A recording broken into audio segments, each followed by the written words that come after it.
wind had teeth that morning.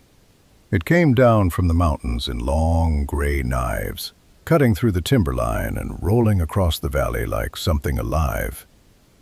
The kind of wind that made fences groan and horses turn their backs to it. On the front steps of the Aldrich farmhouse, Mai Collins stood with her son in her arms. Thomas was 6 weeks old. His head rested against the hollow of her shoulder, wrapped in the flannel she had cut from Daniel's old shirt, the only piece of her first life that had crossed the plains with her and survived the years since. Inside the house, the kettle rattled softly on the stove. Outside, a rider approached. Mai saw him before the horse reached the gate. A tall man in a dark coat, broad shoulders bent slightly against the wind. The horse beneath him was black and patient, the kind of animal that had walked mountain trails for years. Even at a distance, she recognized him. Elias Croft. He had not changed much since the day he stood in the yard of his cabin and told her she would need to make other arrangements. The same straight back, the same stillness in the way he sat a horse, the same face that could close itself like a door. For a moment, the wind carried the sound of the horse's hooves across the frozen ground. Then the riders stopped at the gate. Elias dismounted slowly. He tied the horse without looking toward the house. That was how he had always moved, deliberate, controlled, like a man who believed every motion should have a purpose. Mee shifted Thomas slightly on her hip. The child stirred but did not wake. She could feel the warmth of his small body through the flannel, a warmth she had fought through snow and hunger and silence to protect. Elias pushed the gate open. It creaked in the cold. He walked the path toward the porch, step by step. The wind lifted the edges of his coat. Mee did not move. She had imagined this moment many times during the 2-day walk through the blizzard, during the nights in Ruth Hadley's back room, during the 6 days sleeping in the Pete family's barn beside a mule that snored louder than thunder, during the long hours when Thomas cried with the thin, helpless sound of a newborn, and she wondered whether she would always be alone. She had imagined anger, or accusation, or a speech she would deliver with calm dignity. But now that he was actually there, climbing the porch steps, none of those things came. There was only stillness. Elias stopped 3 feet away.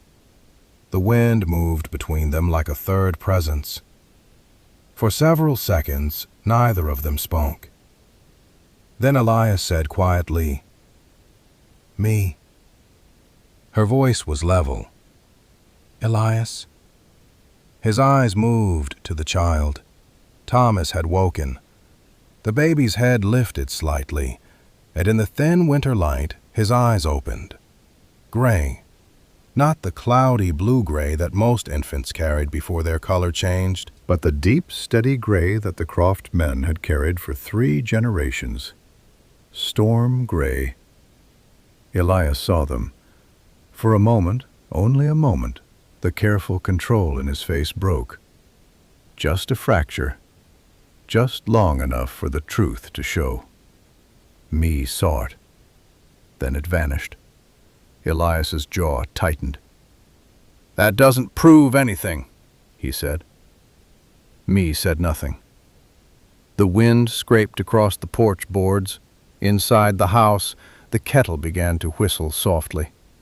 And somewhere behind the silence, the shape of something unavoidable had already begun to form. Because there are truths a man can ignore, and there are truths that look back at him. Ask yourself something, listener.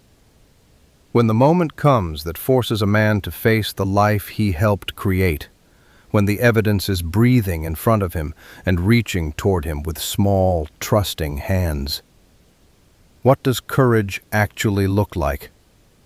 Is it the strength to walk away? or the strength to stay. 2 months earlier, Mee Collins had walked out of the mountains with snow up to her knees and a child already growing inside her. She did not leave in a wagon. She did not leave with help. She left on foot. The morning Elias Croft told her she should be gone by the end of the week, Mee had stood in the small kitchen of his cabin with her hands wrapped around a tin cup. The fire burned low. Outside, the pine forest creaked in the cold. Elias stood near the door with his axe leaning against the wall. "You'll want to be gone by the end of the week," he had said. He did not raise his voice. He did not look angry. If anything, the calmness made the words heavier. Mee studied his face for a moment, not searching for kindness, only confirming something. Then she nodded once. "I'll leave today." Elias said nothing. There was a brief pause, just long enough for something unspoken to hang between them. Then he stepped outside and returned to splitting wood. That was how it ended. No argument, no shouting, just the sound of an axe striking frozen pine. By noon, Mee had packed everything she owned into a small canvas bag. $43 in coins, 2 dresses, a wool blanket, and Daniel's old flannel shirt. She closed the cabin door quietly behind her. Elias did not look up from the chopping block. The snow swallowed her footsteps within minutes. The road down the mountain was little more than a narrow trail carved between drifts. Wind pushed loose powder across the surface like smoke. Mee pulled Daniel's coat tighter around her shoulders and began to walk. 12 miles the first day. She counted them by the slow rhythm of her breathing and the dull ache that spread through her legs. By dusk, she found an abandoned trapping shack. The roof leaked in 2 places, but there was dry wood inside. She built a small fire, ate a piece of hard bread, and slept sitting against the wall, her hand resting lightly over her stomach. Not out of sentiment, out of calculation. Because if she died in that mountain pass, the child would die too. The second day was worse. The storm arrived before sunrise. Wind erased the trail. Visibility dropped to 20 feet. The world shrank to a white tunnel of blowing snow and the slow movement of her own boots. Stopping meant freezing, so she kept walking, step, step, step. By late afternoon, she reached Harnett Creek. The town was little more than a cluster of buildings pressed between the river and the hills. A trading post, 2 churches, a blacksmith, a boarding house, and the small home of a woman named Ruth Hadley. Mee knocked once. The door opened almost immediately. Ruth Hadley was 60 years old, square-shouldered, with gray hair braided down her back and eyes that had seen every form of human foolishness. She took one look at me, the snow in her hair, the small bag in her hand, the exhaustion carved into her face, and the faint rounding of her stomach beneath the coat. Ruth stepped aside. "Come in." No questions. Inside, the room smelled of wood smoke and boiled coffee. Mee sat at the table while Ruth poured her a cup. After several minutes, Ruth spoke. "Elias Croft?" Mee nodded once. "Yes." Ruth grunted. "I've been delivering babies in this territory 30 years, she said. "I can count." That was the entire conversation about it. Mee slept in the small room behind the kitchen for 3 nights. On the 4th morning, she began looking for work. The town already knew. Frontier towns always knew. News moved faster than horses. At the boarding house, the owner shook his head. "No openings." At the flour mill, the foreman barely glanced at her. "Not hiring." Margaret Diver, the preacher's wife, opened her door just wide enough to see Mee standing there. Her eyes moved briefly to Mee's stomach, then back to her face. We have all the help we need. The door closed, gently but firmly. Later that afternoon, me passed another preacher's wife, Clara Sims, walking along the road. Clara saw her, then deliberately stepped 2 feet to the side to avoid passing too close, as if disgrace were contagious. Me kept walking. At Gaines's general store, she tried to buy flour on credit. Gaines folded his arms. Store policy. It was not store policy, but me did not argue. She stepped back into the cold street and continued down the road. That was how rejection worked on the frontier. Quiet, efficient, respectable. It rarely raised its voice. The first door that opened belonged to Harlan Pete. Harlan was a farmer with rough hands and a tired face. His wife Agnes lay sick in the back room. Ruth Hadley had sent me. Harlan listened to her explanation, then shrugged. "Can you wash clothes?" "Yes." "Cook?" "Yes." "Then come Tuesdays, Thursdays, and Saturdays." He paid her in food, flour, beans, salt pork. No money. But survival rarely comes in the form people expect. Agnes Pete spoke to me only once that first week. Me was scrubbing a wash basin when Agnes appeared in the doorway, pale but steady. She studied me for a moment, then asked softly, "Are you well?" 4 simple words. It was the first time anyone had asked me that question since she left the Croft cabin. Me paused, then nodded. "Yes." Agnes nodded once in return and went back to bed. Nothing dramatic, nothing heroic. Just a moment of quiet, human recognition. And sometimes that is the difference between despair and endurance. The snow continued to fall that winter, the town continued to whisper, and me, Collins, continued to wake each morning and do the work that kept her alive. Now ask yourself something.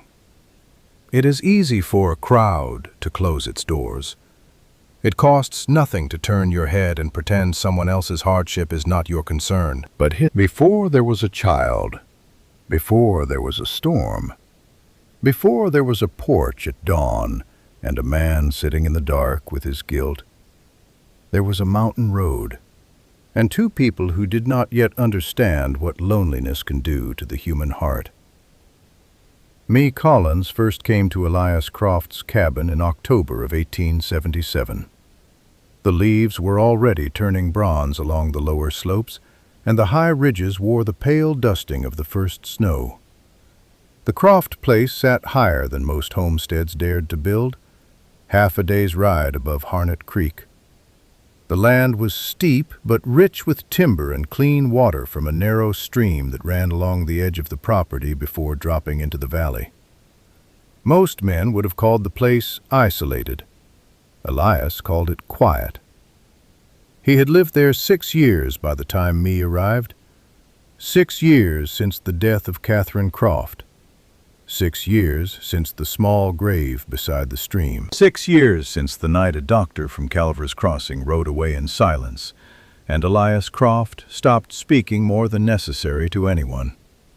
When me knocked on his door that autumn afternoon, she carried a letter of reference from a rancher in Kansas and a small suitcase with everything she owned. Elias read the letter slowly. Then he looked up. "You've kept house before?" "Yes." "You can cook?" "Yes." "You understand this place is 6 miles from the nearest neighbor?" "I understand." Elias studied her a moment longer. Most people avoided his land unless they had business. It was known in the valley that Croft preferred it that way. But winter was coming, and the house had been quiet too long. "You'll have the small room," he said finally. He stepped aside. Me entered the cabin. The place was larger than she expected. A main room with a long wooden table, a stone fireplace built from river rock, A narrow staircase leading to a loft. The smell of pine sap and wood smoke lingered in the air. Everything was clean, but nothing was soft. The house looked like a place built for surviving, not for living. That first week passed with careful distance. Me rose before sunrise. She baked bread. She cleaned the floors. She mended shirts Elias had clearly been repairing badly for years. Elias worked outside most days, cutting timber or repairing fences before the snow arrived. They spoke only when necessary. "Wood pile's low. I'll bring more. The flour's almost gone. I'll ride to town tomorrow." Two quiet people moving through the same space without disturbing each other. Winter arrived early that year. By November, the first real storm buried the mountain road. Travel became difficult, then nearly impossible. The world shrank to the cabin, the forest, and the sound of wind moving through the pines like distant surf. Something strange happens to time in those conditions. Days blur together. Silence grows heavier. Human voices begin to matter more than people expect. One night in late November, the wind shook the shutters so hard the entire cabin rattled. Me placed another log on the fire. Elias sat at the table repairing a harness strap. The room glowed orange with firelight. Outside, the storm roared. For the first time in weeks, Elias spoke without being asked something practical. "You came west with your husband." It was not a question. Me nodded. "Daniel Collins." Elias looked up briefly. "What happened to him?" "Fever," she said simply. "He died outside Dodge City 2 years ago." The room grew quiet again, but it was a different silence, one with recognition inside it. After a moment, Elias said, "My wife died here." Me did not ask how. She had seen the grave beside the stream. They sat there a long time while the storm battered the roof. Two people who had already buried their first lives. The distance between them shifted slightly that night. Not closeness, but understanding. Weeks passed. The storms deepened. Snow sealed the mountain road entirely. There were days when the wind howled so loudly the cabin seemed to float in a sea of white noise. On those nights, Elias often left an extra log beside the fireplace before going to bed. Me noticed. She never mentioned it. Small acts of care on the frontier rarely announce themselves. They simply appear and disappear like footprints in snow. Then came the night that changed everything. It was colder than any night before it. The temperature dropped so low that even the pine trees cracked in the forest. Me woke to the sound, sharp reports echoing through the dark like distant gunfire. She wrapped a blanket around her shoulders and stepped into the main room. Elias was already awake.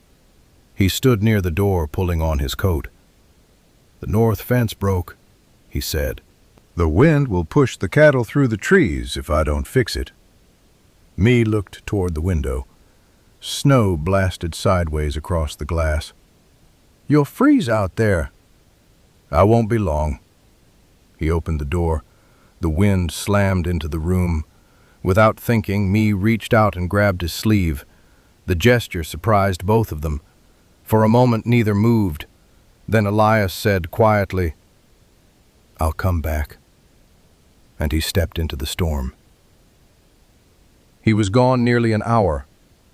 When he returned, his beard was crusted with ice. His hands shook from cold. Me had already placed water on the stove. She poured it into a basin. "Sit." Elias obeyed without argument. She helped him remove his gloves. His fingers were white with frost. She rubbed warmth back into them slowly. Neither of them spoke. The fire cracked softly in the hearth. Outside, the storm howled like a living thing trying to tear the mountain apart. When Elias finally looked up, me was closer than either of them intended. The room was small. The night was long. And the weight of loneliness can bend even the strongest people toward one another. What happened between them that night was not planned, not romantic in the way stories like to pretend. It was quiet, almost hesitant. Two people who had carried too much silence finally setting it down for a moment. In the morning, nothing was said. Elias rose early and went outside. Me baked bread. They moved through the cabin with the same careful distance as before.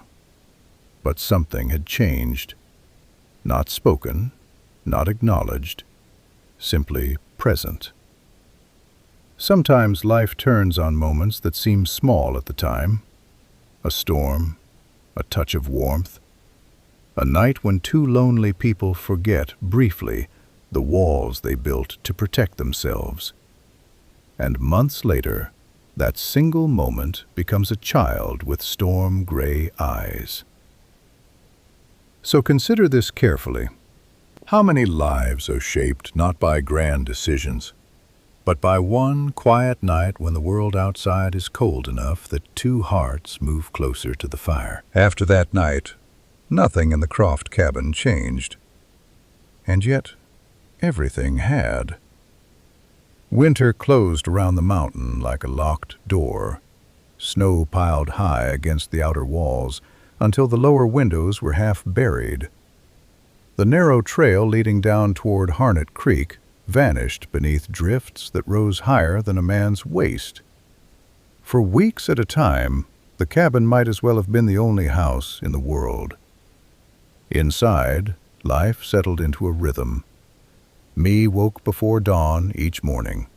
She lit the stove, stirred the coals back to life, and set coffee to boil while the dark still pressed against the windows.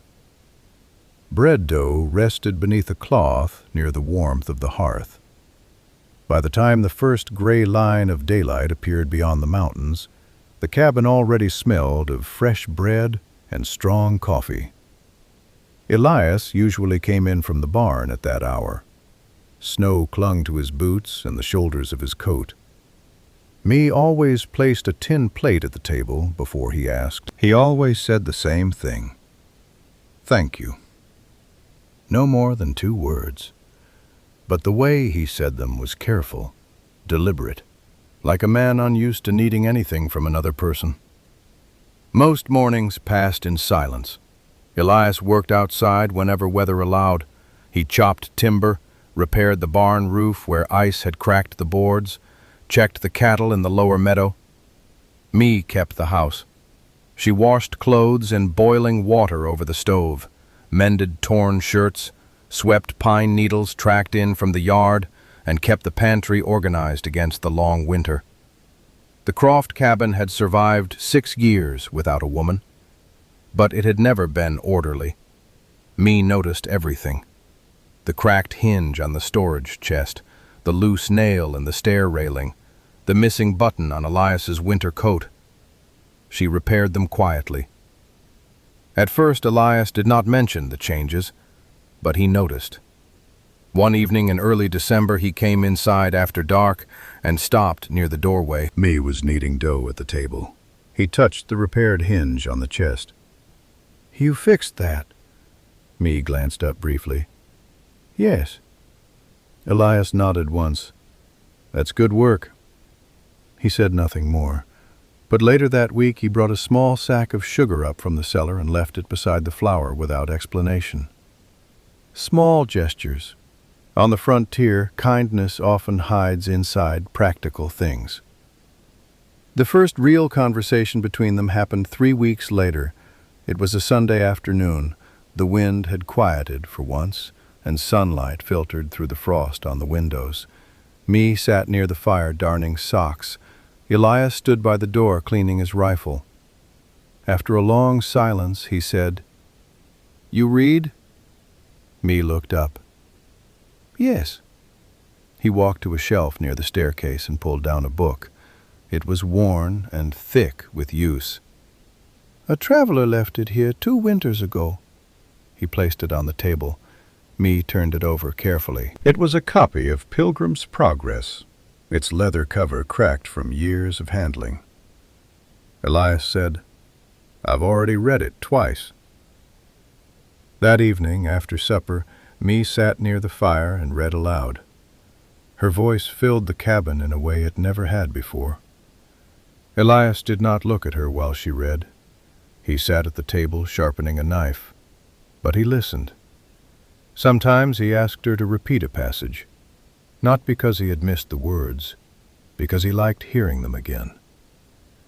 From that point on, reading became part of the winter routine. 3 nights a week, me by the fire, Elias at the table, the wind moving through the pines outside like distant ocean surf, and something else growing quietly inside the cabin: trust. It did not arrive suddenly. Trust never does. It appeared in small ways. One morning, Elias left before sunrise to check the far fence line. Before leaving, he placed a revolver on the kitchen table. "If anyone rides up," he said, "use it." Me nodded. He did not explain how. He assumed she would know. And she did.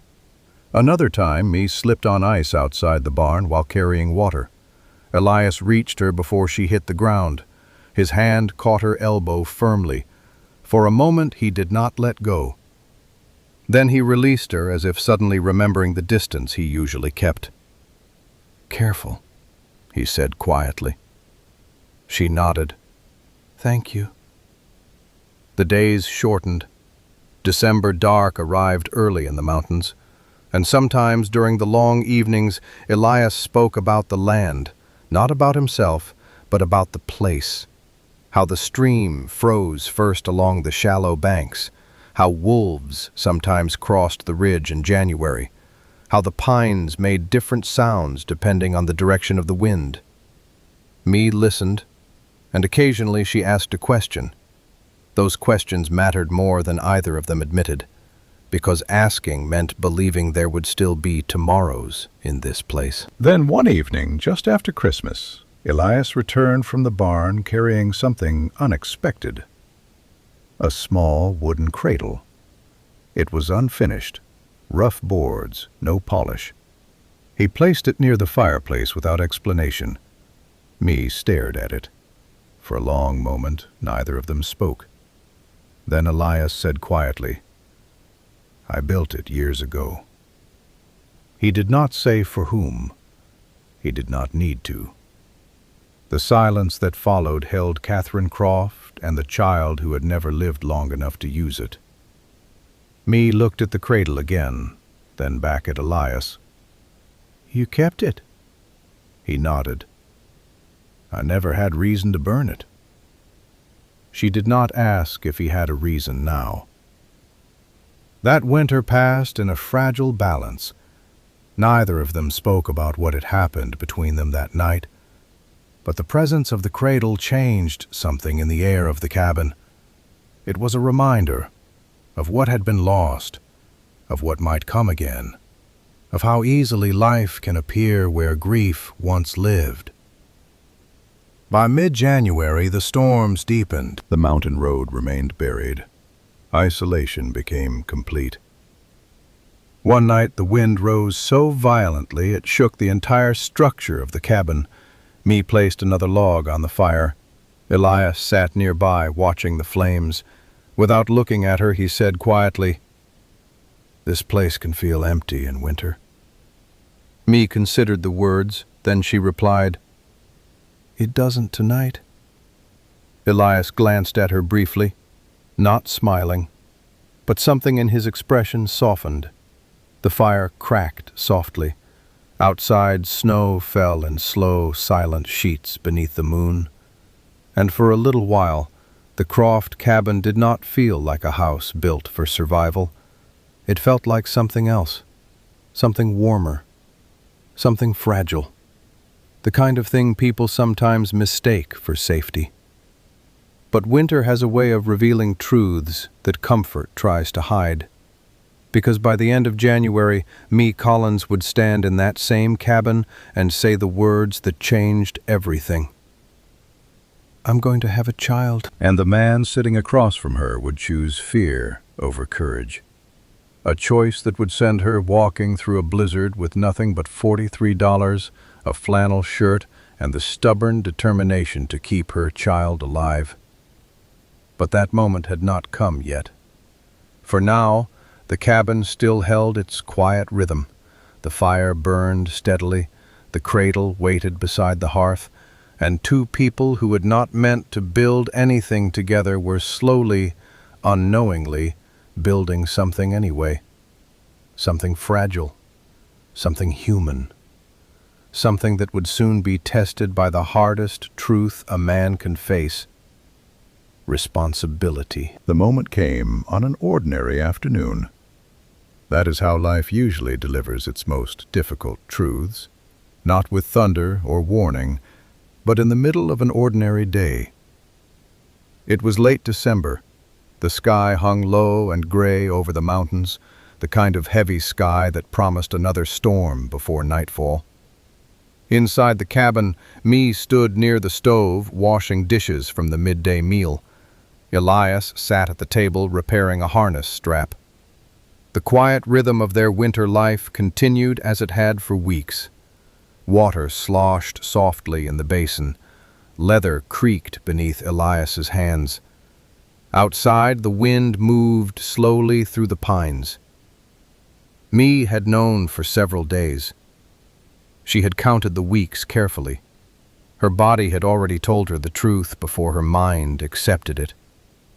3 months. The child growing inside her belonged to the man sitting 10 feet away. She dried her hands slowly on a cloth. Then she turned. "Elias?" He looked up. His expression was calm, the same steady face he wore through most things. "I need to tell you something." He waited. Me did not hesitate. "I'm going to have a child." The words settled into the room. For a moment, nothing happened. Elias did not react immediately. He simply looked at her. Then she added the part that mattered. "It's yours."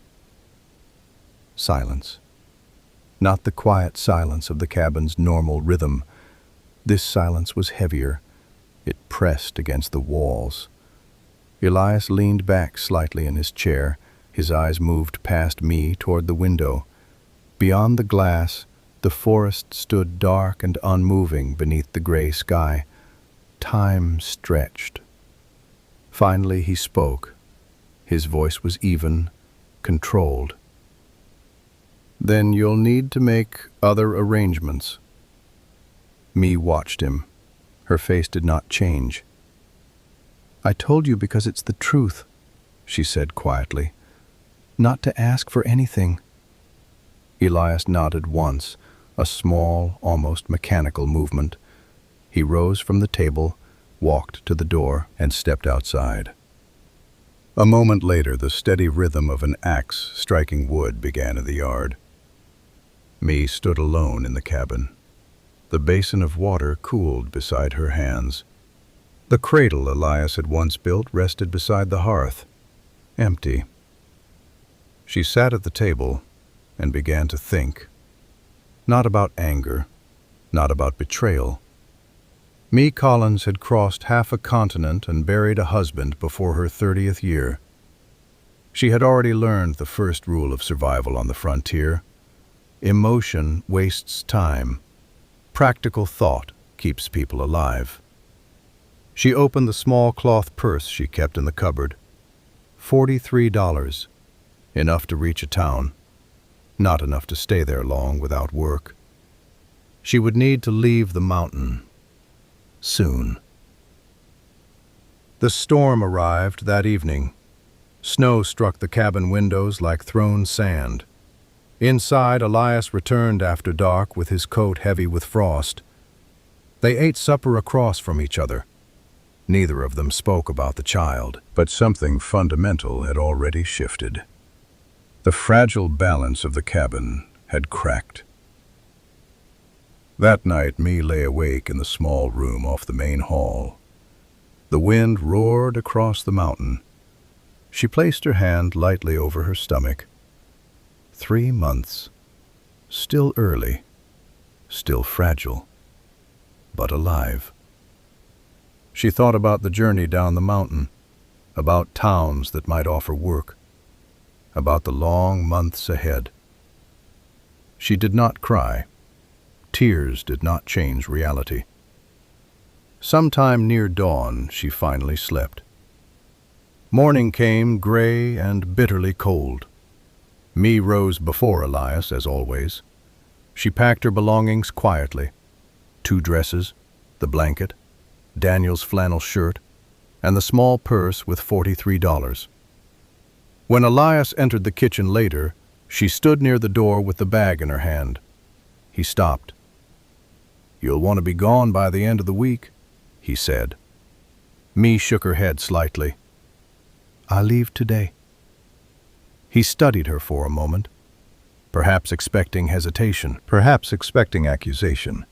But Mee offered neither, only calm certainty. He nodded once. "All right."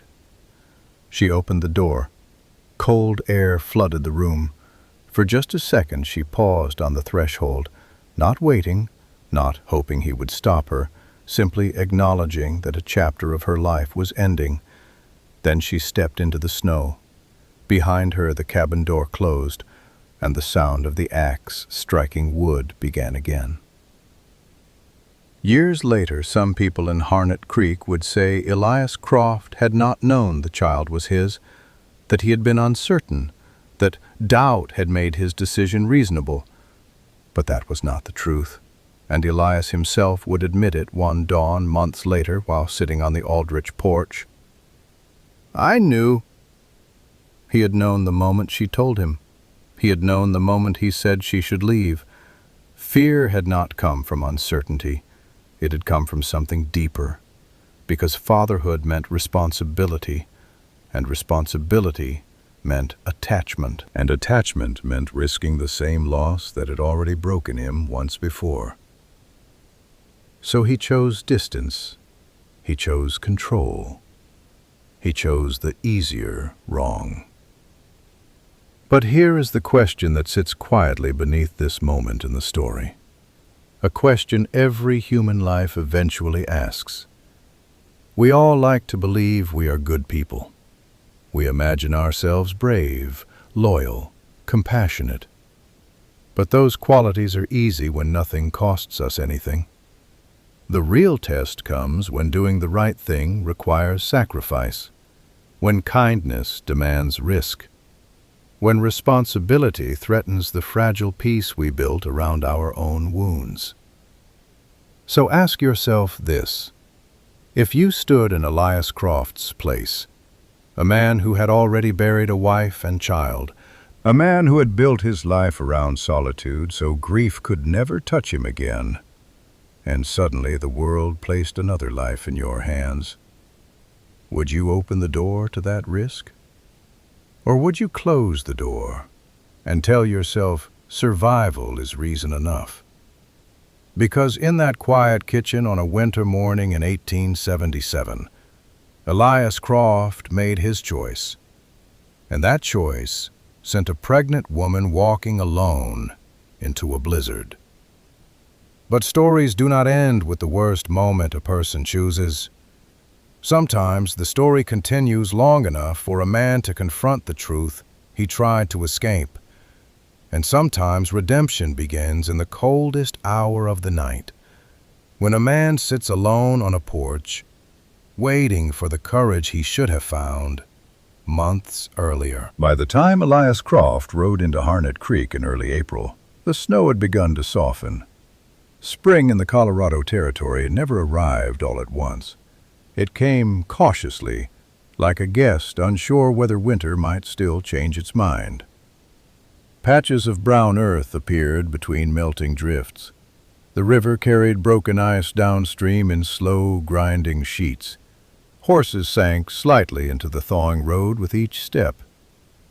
Elias had come down the mountain for supplies. He did this every 6 weeks. Flour, salt, lamp oil, nails, practical things that kept a cabin running through long months of isolation.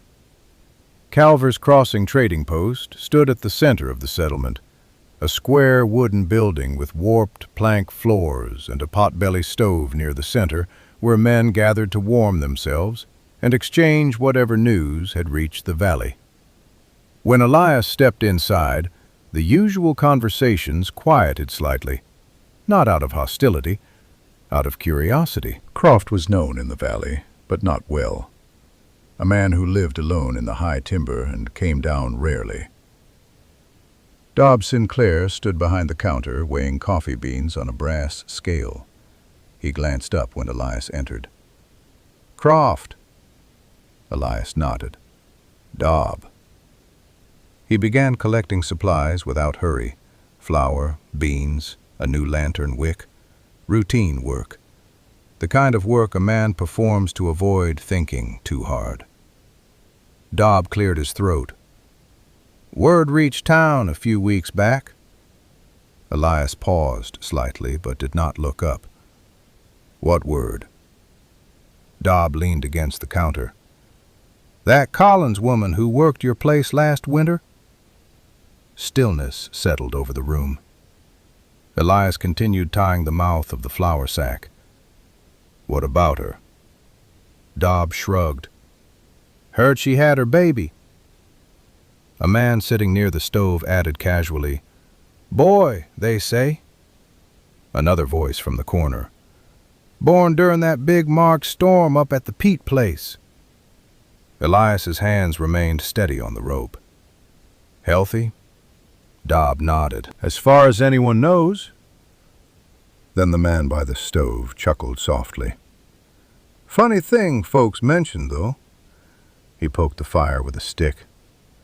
"Kid's got Croft eyes." The words hung in the warm air of the store. Storm gray. Men in that valley knew the look. The Croft family had carried it for generations. Dobb shifted his weight slightly. "Course, babies look like a lot of things when they're born." No one answered. Elias finished tying the sack. He lifted it easily onto his shoulder, paid in silence, and stepped back out into the cold spring air. His horse waited outside, black, patient. Elias secured the supplies to the saddle, mounted, and rode north out of town. For 20 minutes he followed the road toward the mountain, toward the cabin, toward the life he had chosen to protect from complication. The horse moved steadily beneath him, hooves striking the thawing earth with slow, certain rhythm, but the words from the trading post followed him. "Kid's got Croft eyes." Elias knew those eyes. He had seen them in the mirror every morning of his life, seen them in his father's face, in his grandfather's portrait hanging in the Croft homestead decades earlier. Storm gray. Not common.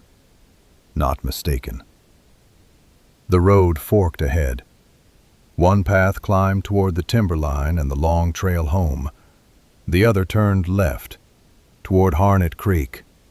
4 miles. Elias pulled the reins slightly. The horse slowed, stopped. Wind moved softly through the thawing grass. For a long moment Elias sat there without moving. He could continue up the mountain, return to the cabin, return to silence, return to the life where nothing unexpected could wound him again. Or he could turn left, toward a woman he had sent away, toward a child whose existence had already begun reshaping the valley's quiet rumors, toward responsibility. The horse shifted beneath him, waiting. Elias looked once toward the left-hand road. Then he turned the reins to the right. The horse climbed slowly toward the mountains. The cabin appeared by dusk, Smoke rose from the chimney as usual, everything exactly as he had left it. Inside, Elias placed the supplies where they belonged, hung his coat, lit the lamp. The cabin was warm, safe, predictable. He sat at the table and looked at his hands, storm-gray eyes, the same color that had looked back at him from the story told in the trading post. That night he did not sleep. The fire burned low. The wind moved through the forest outside, and the quiet that had once protected him now pressed against his chest like weight. Because there is a difference between solitude and avoidance. Solitude brings peace. Avoidance breeds ghosts. On the fourth night, Elias saddled his horse before sunrise. He rode down the mountain again. This time, when the road forked, he did not hesitate. He turned left, toward the Aldrich farm, toward the porch where a woman stood with a child in her arms, toward the moment where the life he had tried to avoid would look back at him with storm-gray eyes and force him to answer the question he had avoided since winter. What does responsibility truly mean? Because sometimes courage does not look like strength. Sometimes courage looks like a man walking up a porch step, knowing he deserves the door to close in his face. Evening settled slowly over the Aldrich farm. Late spring in Harnett Creek carried a kind of quiet generosity. The snow had retreated into the shadows of the hills, leaving behind damp earth and the first stubborn patches of green. The air smelled faintly of thawing soil and wood smoke. Inside the farmhouse kitchen, the day was winding down. The stove gave off steady warmth. A kettle whispered softly. The last light of the sun stretched long through the eastern window, painting a pale gold line across the wooden floorboards. Mee Collins sat at the table with a cup of coffee held between both hands. Across the room, Elias Croft stood at the wash basin. His sleeves were rolled to his elbows. His large hands moved carefully through the water as he rinsed the final plate from supper. It was not something he had been asked to do. He had simply stood up after eating and begun washing, the way a man does when he decides he belongs in the work of a place. Nora Aldrich watched quietly from the far end of the table. She did not interrupt. Nora had lived 61 years on the frontier, long enough to recognize moments when words would only make something smaller. Near the fireplace, Thomas slept in a wicker basket. One small sock still clung stubbornly to his left foot. The other had vanished somewhere during the evening. His tiny chest rose and fell in the deep, even rhythm of an infant who knows, without understanding how, that the world around him is safe. Elias dried his hands slowly on a cloth. Then he glanced toward the basket. He did not walk over. He simply looked. A look that carried something new inside it. Not uncertainty, not fear. Recognition. The boy existed, and Elias had chosen not to turn away again. Mee watched him from the table. She did not smile. She did not soften, but she observed. That was the agreement she had made with herself. Not promises, not apologies, only observation. What comes next is what matters. Elias placed the final plate on the shelf. Then he sat down at the table again. Not across from me, but slightly to the side, close enough to be part of the room, not close enough to presume anything. Nora shifted slightly in her chair and took a sip of coffee. Outside, the sounds of the farm faded into evening quiet. A horse moving slowly in the pasture, the creak of a fence post settling, wind brushing lightly through the cottonwood trees.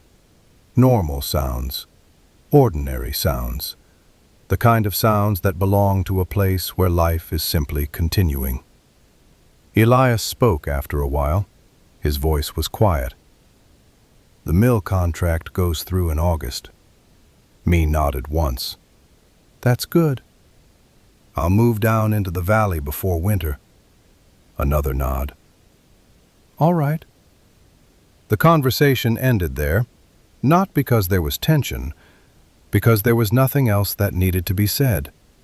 Thomas shifted slightly in his basket and let out a small, sleepy sigh. Me rose and adjusted the blanket around him.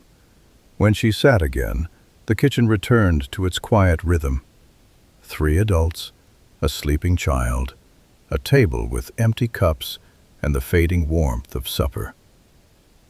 For a long time, no one spoke, and slowly the silence changed shape. It no longer felt like distance. It felt like something steadier, like the quiet inside a place where people no longer need to pretend. Me thought about the long road that had led here, the mountain cabin, the winter storm, the day she walked through 2 feet of snow with $43 and no plan beyond survival. Ruth Hadley opening her door, the peat barn, Nora Aldrich offering work, Thomas being born while the wind shook the windows, all the small moments that built this life piece by piece. Nothing about it had been perfect. Nothing about it had been easy. There were scars in the story that would never disappear. But there was also this. A kitchen filled with evening light, a child sleeping safely, a man who had once chosen the easier wrong, now quietly choosing the harder right, week after week. Me lifted her coffee cup again. Warmth spread through her hands. And she realized something simple. Something she had not expected when she first stepped into the snow outside Elias Croft's cabin months ago. Life had not become the life she imagined when she crossed the plains with Daniel, but it had become something real, something steady, something that did not depend on promises or illusions, just work, presence, and the slow, careful building of trust. The narrator might say this is where the story finds its meaning, because home is not always the place we planned to build. Sometimes home is simply the place where people stop running from the truth, where silence becomes comfortable, where responsibility becomes love, slowly, quietly, over time. The kitchen light dimmed as the last color faded from the sky. Thomas slept on. Nora leaned back in her chair. Elias rested his hands on the table, and me, Colin, sat between past and future, realizing that something fragile but honest had begun to take shape. Not finished, not certain, but real. And sometimes, real is enough. Stories from the frontier rarely end with grand speeches or perfect endings. Most of the time, they end the way real lives do. Quietly. A kitchen table, a sleeping child, a man and a woman learning slowly how to stand in the same room without walls between them. The West was built by people like that. Not heroes from legends, but ordinary men and women who made difficult choices and then tried to do better the next day. So wherever you're listening from tonight, remember this. Home isn't the place where nothing ever goes wrong. Home is the place where people stay, even after they know the truth.